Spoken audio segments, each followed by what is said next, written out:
Welcome to our session entitled Youth Homelessness Prevention and Housing Stabilization Strategy. This initiative is a collective impact approach in York Region to advance our efforts at preventing and ending youth homelessness. 360 Kids is the backbone organization for this collaborative of over 30 individuals, agencies, and young people. My name is Clovis Grant, and I'm the Chief Executive Officer for 360 Kids, an organization in York Region dedicated to providing supports and services to homeless and at-risk young people. I'm joined with Lolita Richards, one of our amazing youth leaders in this project, as well as with Bonnie Harkness, our Chief Operating Officer at 360 Kids. Our goals for the workshop today are the following. We want to share with you our journey from concept to implementation. Secondly, we also want to talk about what it was like, some of the successes and challenges of engaging young people. Thirdly, we'll also talk about the successes and challenges of engaging our agency partners. And fourthly, what some of the learnings were, some strategies for any organization wanting to be a backbone. Before we get there, some context. York Region is situated just to the north of Toronto. It encompasses a really huge area of the province, and within it are 9 local municipalities, some rural, some suburban, and it's got a population of about 1.1 million people, and it's one of the fastest growing regions in the country, in fact. And with that, there are some shifting demographics. We're seeing increasing numbers of people in poverty and homelessness, and these are becoming realities for people in York Region. I also want to inform about what it's like for emergency programs. There are about 300 young people estimated based on some of the homeless counts, about 300 homeless young people in the region. There are 3 main organizations that actually do the work of providing emergency housing to these young people. And so when you can think about how few services that are available, it becomes clear that diversion and prevention initiatives will take on huge priorities, which in fact it is, and it is an actual priority for York Region, the regional government as well. And it also makes sense because this is what the literature is saying, that we need to do more around prevention, but also this is what young people have been saying as well. I think it's also an important foundation to note that because there are so few services available within the region when it comes to homelessness, that the agencies have had to work together. And in fact, there's really very strong relationships, very good relationships between the partners in doing this work. This is not the first time that we're embarking upon a youth strategy. When I say we, in terms of the region, there have been different attempts. And unfortunately, many of those have ended up on a shelf and not implemented. And so when we approached the region in 2018, we understood some of that context. And so we approached the region of York as well as the United Way to say, we'd like to see some more work done from a system level to do that upstream work of preventing homelessness. And there was great support for it, but they didn't have the capacity to do this work. So they said, well, why don't you do it? You being 360 Kids. And we embraced the challenge. We approached the United Way for some funding. We were grateful for the opportunity to get that funding to be able to get that work started, and with additional support from the Laidlaw Foundation to do some of the youth engagement piece and with the development of our theory of change. So with all of that, where we're at today, So in terms of how we move from concept to implementation, I think there are two keys that I just wanted to emphasize. I talked initially about that this was not the first attempt at a strategy. And so we wanted to build on that knowledge. And one of the most important pieces was that we wanted to build in some very practical, some initiatives that can actually be implemented. It was not just going to be a theoretical document, but it was grounded in research, which it was, but it was also going to have some initiatives that were going to be tested during the life of this project. The second really important piece is that it was going to be not just for youth, but with youth.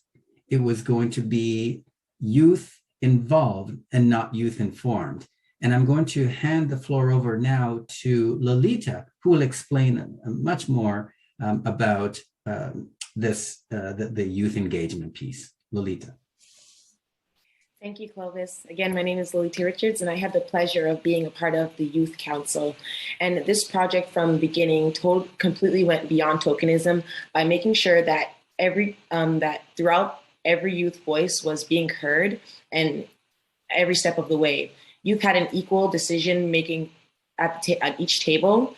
And we even had a separate youth council and a steering committee where the youth council would meet with right before the steering committee meeting. So that way the youth who are more comfortable sharing their opinions and thoughts amongst their peers had the opportunity to do that. But then we'd then take that information and share it amongst the steering committee for those youth who also felt comfortable sharing their opinions and thoughts amongst those agencies. So that worked really well.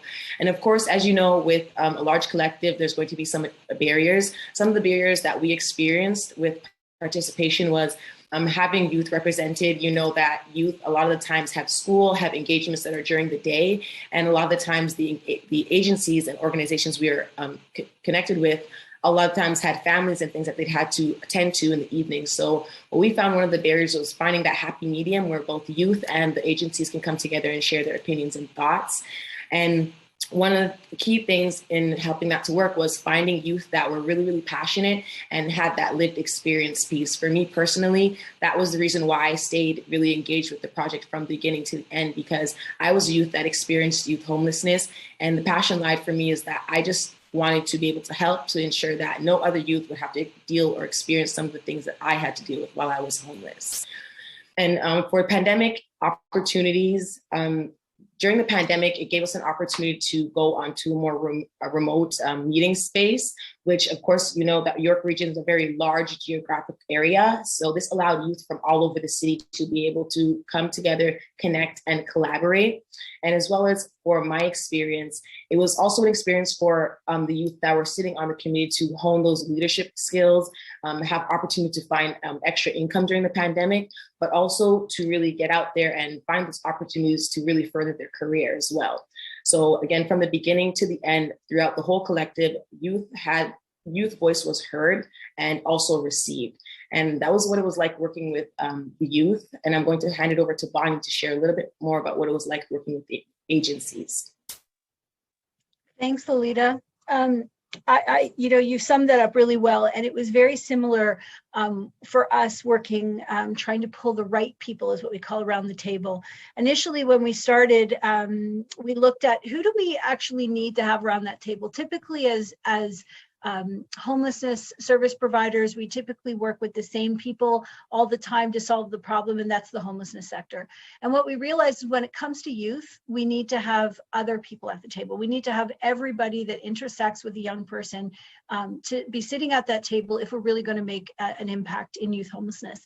So at that point, we recognized we needed the school boards, we needed the child welfare agencies, we needed housing providers, we needed the police, EMS, healthcare providers, mental health and addictions. We needed equity-seeking groups. We needed businesses, and of course, the youth with lived experience. Because without young people, how are we going to know what's really not working, right? I mean, that's a reality. So I think what we did initially was said, once we've established who needed to be at the table, we started to look at who do we have existing relationships with.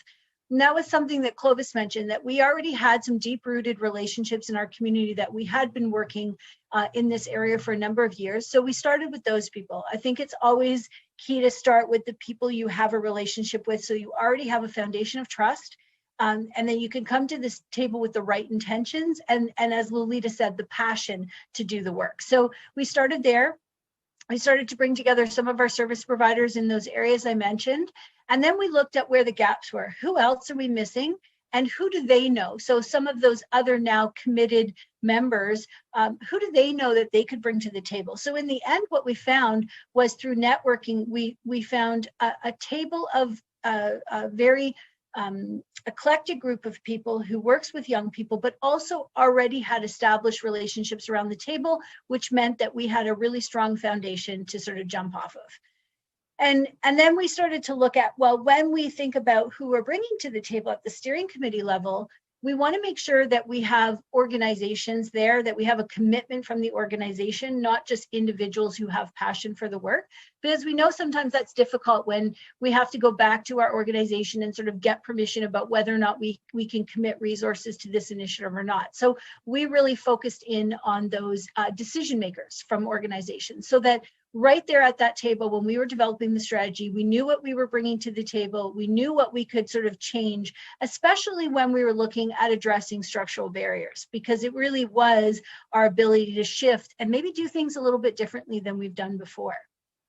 Some of the challenges we had at that level with the pandemic was, of course, these were all decision makers. So when the pandemic happened, that meant that those decision makers were often redeployed to other parts, other things, obviously, in their own organization. So it was quite a bit of work to keep people engaged, to create opportunities for people to come together. We did that in many ways, and we've mentioned already that one of those ways, and it was no different for agencies, was virtual.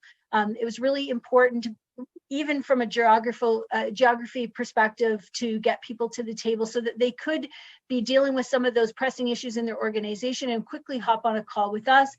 That helped a lot for a number of providers. Some people sent other people from their organizations to represent, so that was important to make sure that we were touching base with them, checking in when they weren't able to attend meetings, following up with information. That's all the things we did to sort of keep people engaged. We had some events along the way, some workshops where we could do sort of more think tank collaborative work, and that helped people have a voice. I think one of the the things that I heard loud and clear through one of our evaluations was in some of the processes that we did, for instance, our theory of change, quite a number of people had a voice at that table, and everybody was wanting to sort of almost wordsmith things to death. That was frustrating for some people at times, but I think what in the end, what people said was we were absolutely, no one around that table could say that they didn't have a voice and they weren't part of it. And that I think is the most important thing. So as you're moving out to do this work in your own community, I think what is critical is to bring people to the table, make sure they all play a role. And in order to do that, you need a dedicated person to help you keep people engaged. And that was our backbone coordinator. So if you're looking in your own community to do this type of work, we as an organization, it's not typical for an organization to do this type of a collaborative or collective impact approach. It's often done at the municipal level. And in our case, in order for us to be successful, we had to ensure that everybody did feel that this was a community collective and not a 360 Kids initiative.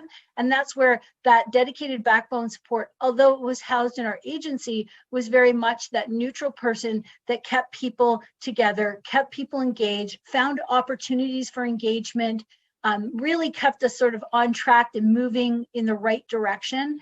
And I think that's a huge part of why we're successful. So my advice would be anybody trying to do this work in your community, I think one of the most important pieces is to ensure that you have somebody that can lead the work, that can organize the work and keep you focused. And so on that note, I would say thank you for coming today and listening to us, and hopefully some of the information we shared can be beneficial to you in your organizations as you move forward.